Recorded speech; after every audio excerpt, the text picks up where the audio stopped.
เอาปิ้นขึ้นนั่งเอาปิ้นลงเอามือพี่น้องบนเขาดงเขาป่าเลยมือนี้เป็นงานบุญบังไฟเขตแสดงลาวเวียดนามแต่ว่าจะลำบากแน่มือนี้เนื่องจากว่าพ้นตกพอขาเศร้าคล้ายกับอุกใจห้องหายโอกอยู่เนื่องจากว่าพ้นตกมือนี้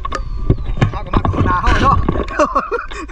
มันยากมือนี้พ้นตกแห้งๆเลยปุ๊แต่ว่าลำบากแต่ว่ามือเป็นงานบุญบังไฟมือนี้จะเป็นเนาะเรียกบ้านเฮ็ดกับอะไรเนาะลำบากนี่พี่น้องเลยคนอยู่โอ้ยวันนี้ก็แต่งตัวชี้รอๆนิดนึงจะว่าผู้สาวสหน่อยไล่ไปเลยไม่ว่ากันเนาะโอ้เสียงยั่วๆเลยพี่น้องเลย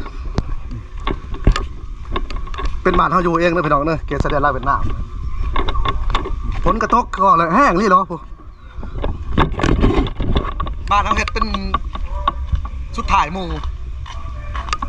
แต่ว่าฝนกระตกใส่เลย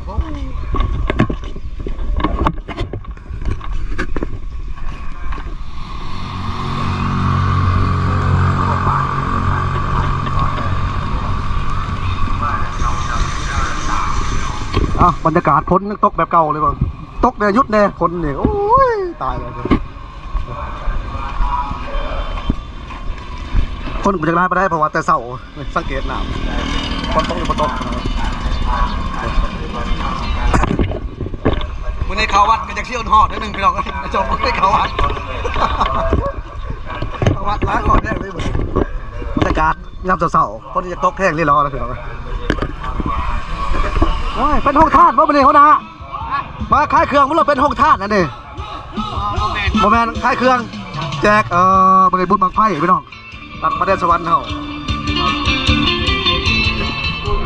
โอ้สบายดีสบายดีโอ้เป็นทีมงานประเด็นสวรรค์เขาเองเนาะโอ้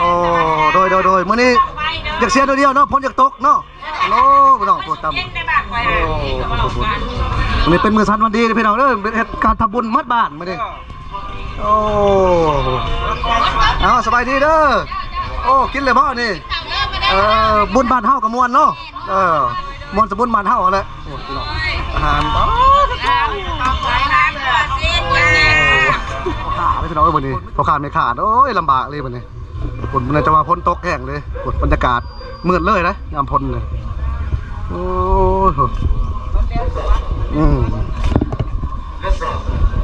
เลย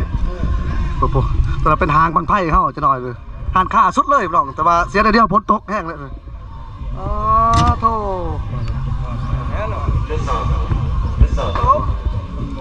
อ๋อวันนับเจ้าบ่ฮอดบ่จะจับบ่ฮอดมั้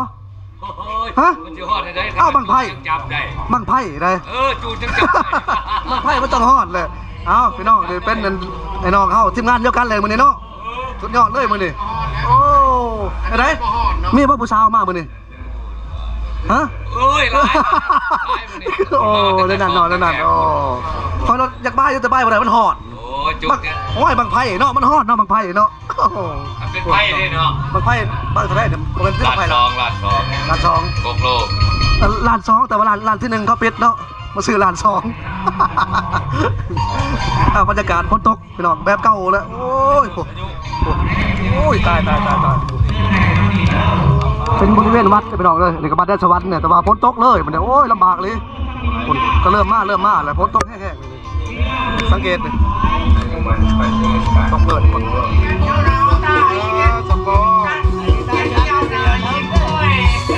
เฮ็ดอลีได้นี่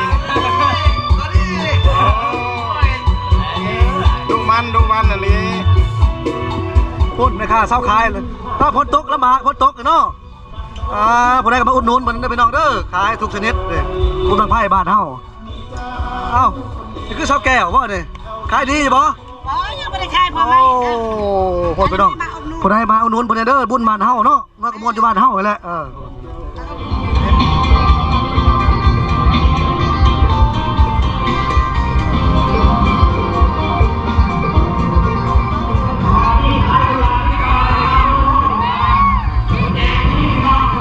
ฝนตกแห้งที่เราพลังเอ้ยโอ้ตาย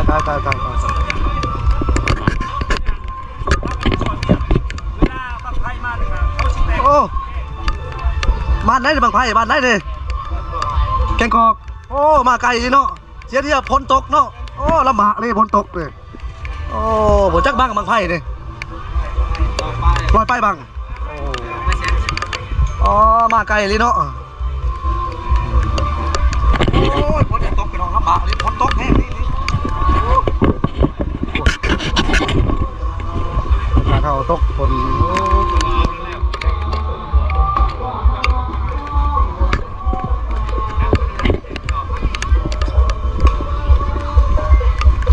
โอ้สบายดีพ่อนะโอ้บริเป็นย่ำบางไผ่เนาะไปเนาะโอ้คักได้โอ้วัดพุทธารามโอ้คักป้าโทมาหากันเนาะย่ำบุญเนาะมาหากันต้องไม่เราไม่เบี้ยผู้ได้บุกิจเอาผู้สาวงามให้น้องนุ่งเด้อผู้สาวงามเด้อสาวงามเลยไปน้องกำลังกาเกียม5 จุดไปเลยประมาณ2-3 ชั่วโมงนี่ก็สร้างเป็นกาลงมาแล้วเนาะเอามาห่อแล้วก็มาแจ้งกันดูกรรมการเนาะไม่ได้ยศคือ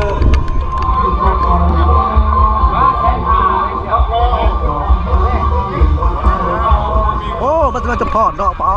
โทโอ้สบายดีนะสบายดีเด้อโอ้มาไกลเนาะโอ้ต่อฝั่งไผ่หลานเลยเนาะโอ้ชุดยอด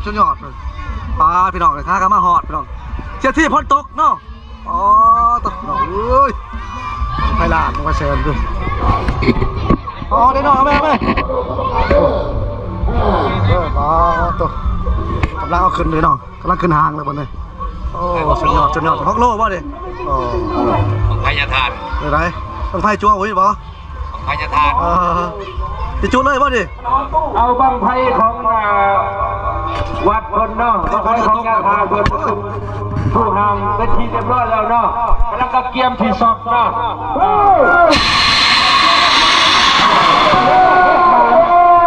ตั้งเปิดตัวแรกเนาะของตั้งไทยขึ้นสูงขึ้นงามสมว่าเป็นเจ้าอธิการเป็นเจ้าเมืองเนาะเป็นเจ้าอธิการวัดเด็กสวัสดิ์เนาะจนบุญเนื้อยาด้วยง่ายมากทางง่ายมากไปลองนำสู้แล้วต่อไปของเขานะแจ้งแล้วเด้ออันนี้บ้านอันนั้นบังเปิดหัวก็ได้เปิดกันไปแล้วเนาะเปิดหัวเป็นบังของบาทขึ้นแน่ก็ดูเห็นดูเนาะ2-1 ไปสวยสวยงามเนาะโอ้ยอย่างสวยงามเนาะของไทยเขากำแกนน้ำเพิ่นเพื่อคนที่น้ำพาบ้านเมืองให้วงเรื่องเหลื่อมหายเจริญต่อไปเนาะ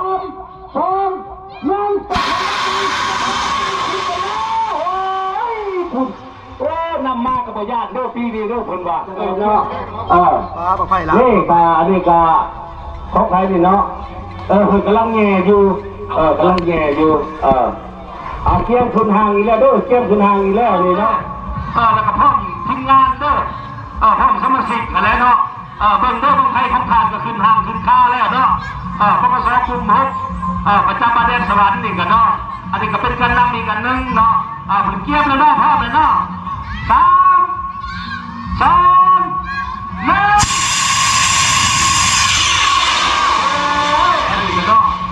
ก็จริงๆด้วยหนึ่งกับล่ามเนาะเตรียมขับจุดเลยเนาะตั้งแสนตั้งนูนเพราะว่ายิ่งใส่เวลาเขาเนาะเพราะว่ามันมีหลายบังเนาะย่ามันบุทวงบนท่านมันทำมันมืดเลยในซักซ่าในบริจุดเนาะเพราะว่าพวกมุ่งแม่พวกเขาได้ปิดเนาะตามเวลาจุดเพราะทุกคนจะเป็นได้ปิดเนาะฉะนั้นก็ไอ้เกี่ยวข้องเรื่องบางร้อยบางใหญ่ไผ่ล้านเลยเนาะจักโลนักเดี๋ยวบอกไปโลเนาะเราจะไปโลอุ้ยเอาใจใส่น้ำกันสำหรับเจ้าของฝั่งนู้นฝั่งไทยเนาะ2-3 บังโลเป็นได้ละวันเด้อสำหรับกึ่งงามจุดกึ่งงามเนาะ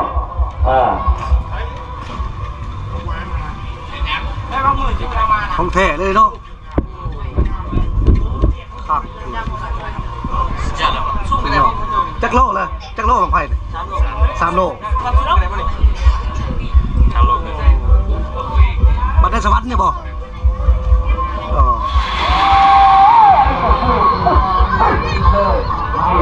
เอาจดเลยบางไพ่ต่อไปเนี่ยย่างบ่ยังคัดยังคัดอยู่เนาะ เป็นหัวหน้าผมมันซ่าเด้ต้องเอาผู้สาวมาแบ้ผู้หนึงมาเสร็จลึบอะไรนะสิเป็นหยังสิเป็นหยังเว้าเนาะว้าวผู้สาวใจงามๆเอาไปน้องก็มีการจดเนาะในบ้านโลเป็นในบ้านเพิ่นเองเนาะมาแล้วเอาพี่น้องเดี๋ยวเป็นกุศลดีเนาะบูชาสวัสดิ์ว่าจะทำกระทำไทยเงินบ้านก็ที่บ้าน3 โลเนาะบูชาเสียงโลกเสียงพระตาเนาะของตัวเองปีนี้เป็นในไหนที่ไหนต้องขอคือเลยเกียรติภายในเด้อตั้ง6 โลเด้อของสมาคมโดยสารหรือว่าคิวโดยสารโอ้สบายดีไอ้ที่มาได้เนาะมาได้ดิมาได้สวรรค์เลยบ่โอ้ทีมงานใหญ่เนาะป้าโตนี่ถือว่างามเนาะโอ้พี่น้องเบิ่งผู้สาวไม่ทำงามเนาะโอ้นี่บ่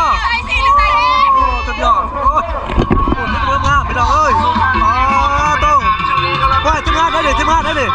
ป้าโอ้ทีมงานพี่น้องเอ้ยป้าโตไม่ใช่เนาะโอ้ไม่ใช่ป้าโตสุดยอดพี่น้องโอ้อันนี้บ่เป็นหัวหน้าเพิ่นเนาะสบายดีได้เด้อโอ้เป็นทีมงานบางได้สวรรค์เฮาอยู่เนาะโอ้จุดยอดโอ้นี่ใช่เนาะโอ้งามไปดอกเลยใส่บางไผ่เจ้าดิใส่บางไผ่โอ้ทีมงานได้สวรรค์เนาะทีมงานโทรวงศาโอ้ของเฮียแสงนี่แต่ผู้ชายงามมากเนาะได้แต่ทีมงานโทร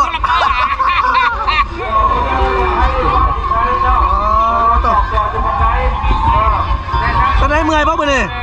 คักตึ้งไปเนาะโอ้จุดยอดไปเนาะโอ้ป้า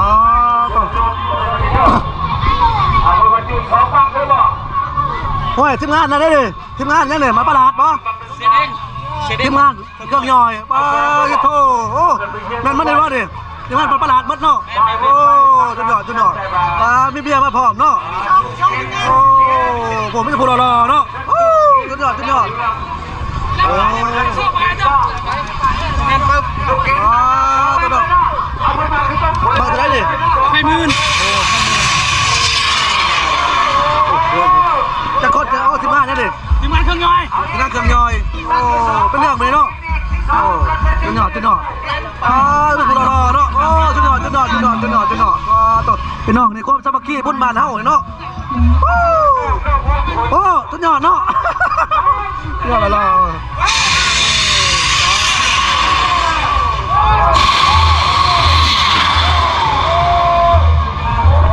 ตัวนี้เป็นบางไพ่น้อยพี่น้องบางไพ่น้อยตัวนี้หางเนี่ยบางไพ่เป็นบางไพ่ล้านตัวนี้มี2 หางตัวนี้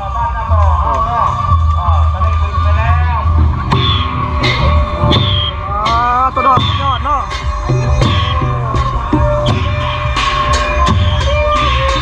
ทีมงานเราได้ดิ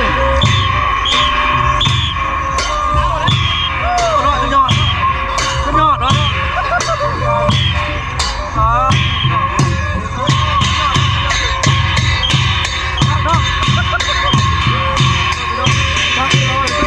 ตีเลย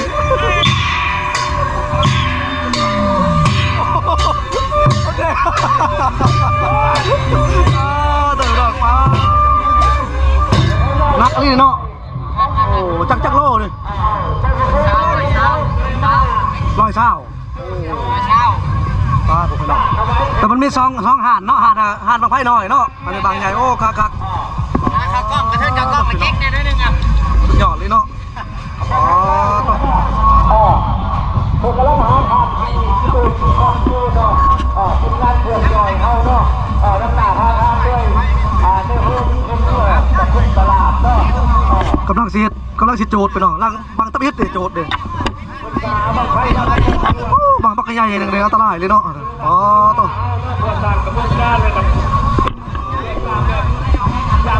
นี่ว่าบอลจูดบ่ไม่ไรนี่ใครเอาคนดังเนี่ยตลาดเนาะคนดังเนี่ยดังไพ่บ่ดังไพ่ยกมือแพ้เป็นยังใช่เจี๊ยบ